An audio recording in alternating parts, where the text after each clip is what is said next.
Oh, Gaffer, a horrible end to the game. You must be gutted with the result. Yeah, massively. It feels like we lost it as opposed to they won it. I think that's the biggest bit. I think, you know, for so much of the game there was so many good things, so many positives. That's the bit for me. Yeah, I can't knock the lads, their attitude, their desire to run, to compete, to be brave and play. To, you know, was the quality always right? No, but you know, when you turn up, you want to see the lads give everything. They definitely did that tonight. It's then how do you make sure, you know, when you're ahead, how do you manage the game? How do you, under high levels of pressure, make sure that, you know, you stay calm and you make good decisions? And ultimately that's what cost us. It's not been an easy time with injuries, and another one just 6 minutes in. That must have just put the game plan out the window as well, with Sykes coming off.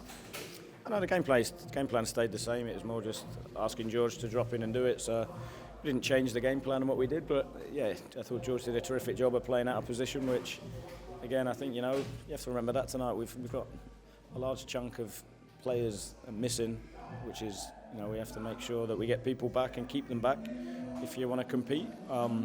So, you know, everybody that's stepped on the pitch did their best tonight. I think that's the bit for me. Is, like I say, we've come away extremely frustrated against an extremely strong side. They are a strong side, aren't they? It felt like in the last 10 minutes they were really, really pushing, and it was about how you were able to deal with that. Yeah, exactly that, and that's the final bit for me. If you want to be a real top team and really compete, is get used to that. Under pressure, you're going to be under it a lot.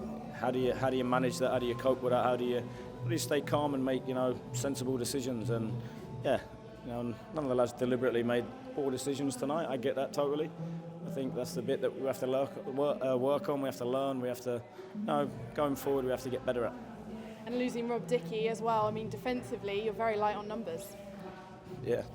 Thanks for reminding me. Yeah, no, we are. Hopefully, we'll get Luke back for the weekend. I've got to reassess. I don't know where everybody's at the minute. And how do you pick the lads up after a result like that? Because they'll be gutted themselves. I shouldn't have to pick them up. I think that's the biggest bit for me.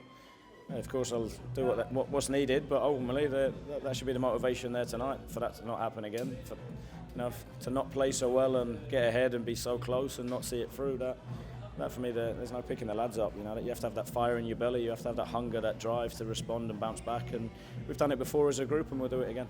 And while you might not have the numbers in terms of getting back on after a tough result like that, are you pleased that you've got a game on Saturday? Yeah, and I can't wait. I think, you know, that's the best way to respond. Go and play again, and, you know, hit that level of performance and get the result to match.